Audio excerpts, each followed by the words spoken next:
You know, you can't always have all the ideas. Can you give an example of a happy accident? I think that, I mean, there's a lot of them. I mean, like the way that Cigarettes turned out was like, you know, really it's pretty much a country song. It's not the kind of song that they would ever really play as a band, and I think it was sort of, and I never really pictured it being like that. I actually thought that it was going to be how I demoed it, which was just me and a guitar, and when they played it, they kind of brought this whole other element to it that, you know, almost sounds like the band playing it. Like it was kind of like this sort of, you know, place that they got to that they never sound like, and that I don't often, you know, sound like. So it was this kind of cool, like, you know, sort of like melding of two sort of worlds, which was really, that was definitely like an accident. It was like, here I play this guys, and then they just came, like Homer on the drums. It just sounds so, like you want to nod your head to it. But in the original version with the guitar, it was so far from that. So that was definitely one of them. But I think a lot of it as well was just like, you know, really great sort of like really great performances. You know, like Tommy on the guitar, like he, you know, some of the parts that he was coming up with, like, you know, are just ridiculous. Like there's like some of the guitar parts in Chainsaw, for instance, are just like stunning pieces of playing, you know, and those kind of things. He literally, I remember watching him play it, and it's just kind of, he would sort of just sit down and just, it would just come out like that, you know. It was very unthought about, or you know, it wasn't like something he'd planned. It just came out like that, which is just a testament to really great musicianship, you know. And I think that happened a lot throughout the album.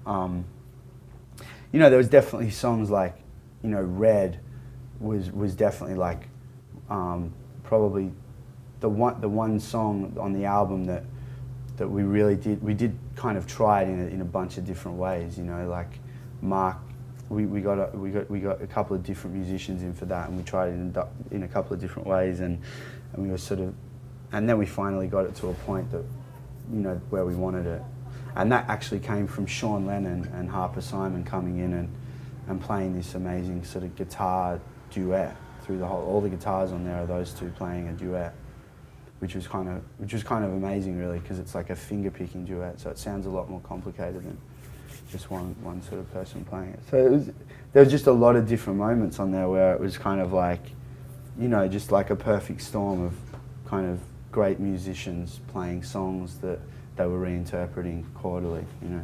So yeah. It was good. Yeah. Did you ever talk about the way they interpret your songs with them? Did you discuss that with them, or was it just like they do their own thing and you do their own thing? You do your own thing. I mean, really, like I've worked with Mark Ronson for years, like about, you know, 6 or 7 years, and I think when we started making the album, I was just, I really wanted to, and I think this is the other reason that I was kind of able to, like, you know, that there was that momentum with making the album, that I really did want to just, I wanted to write songs and I wanted to sing the songs I wrote.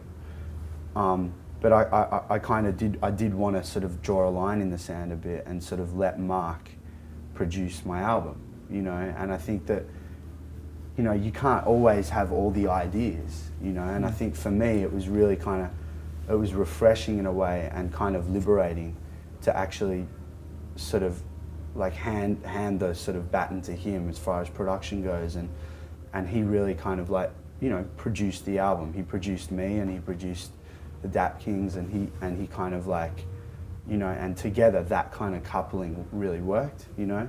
So he didn't interfere, you know, too much with my songwriting or my singing performance, and he left that up to me, and at the same time I kind of let him produce, you know. And there's something kind of really liberating about that as an artist, because you end up spending a lot more time on a couple of things, which is the songwriting and the singing, you know. And so instead of spreading yourself thinly over the whole thing.